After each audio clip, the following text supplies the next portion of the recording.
mu mbeera eyo tukwebaza okuba nga okyekuumidde ku Projan Media TV, okuba nga ofuna amawulire go, amawulire agakagwawo, era ng'olwaleero tukuleetedde musajja mukulu amanyiddwa nga Dr. Hamza Ssebunya.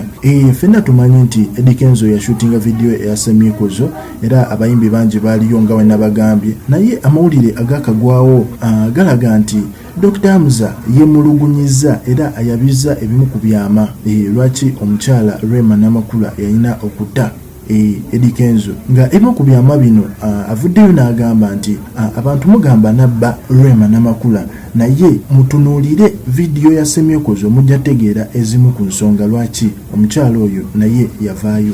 Dr. Hamza agamba Rema amazima matuufu yandibanga yali ayagala omwami we, kyo sijja kuwakana, naye obuzibu obuliwo waliwo omusajja ono ebintu byazze akweka abantu bye batategeera, era n'avaayo ne bwino n'atugamba nti bakuba abantu tebeegendereza, naye banditunuulidde vidiyo ya Semikozo eyo balabe engoye n'emmotoka ezaali mu vidiyo eyo. Hamza ayongedde n'atugamba nti wotunuulira olugoye Eddie Kenzo lwe yayambala, olugoye olwo luliko emmunyenye n'eriiso, kuliko emmunyenye n'eriiso, ndowooza olulabaawo. Emmunyenye eyo n'eriiso birina ebintu bingi bye representinga. Ffenna ndowooza twawulirako ekibiina ky'abakanywa musaayi kye bayita Illuminati.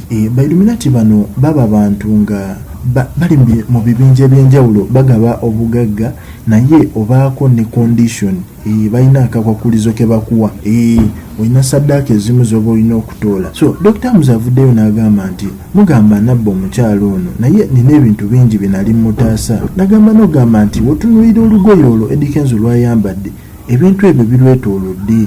Nagamba n'ogamba nti wegende tunuulira emmotoka eyo, Madrati ne Chiko gye baalimu, olabe enamba eziriko, enamba ezo nazo enamba 666 oba ze bayita 666, enamba ezo nazo ziba representinga.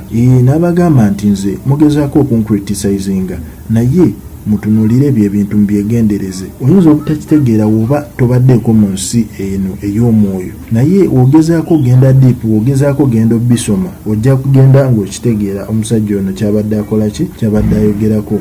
Era n'agamba nti tamanyi muwendo, kanti somo wano, I'm here to save Rema's life no matter what price I will pay. N'agamba nti what if the agreement Eddie Kenzo signed with 666 cannot allow him marry? Nga kyekibuuzo kyabuuza. Ffe tulobaleetera amawulire agakagwawo agatambula mu nsi yattu Uganda.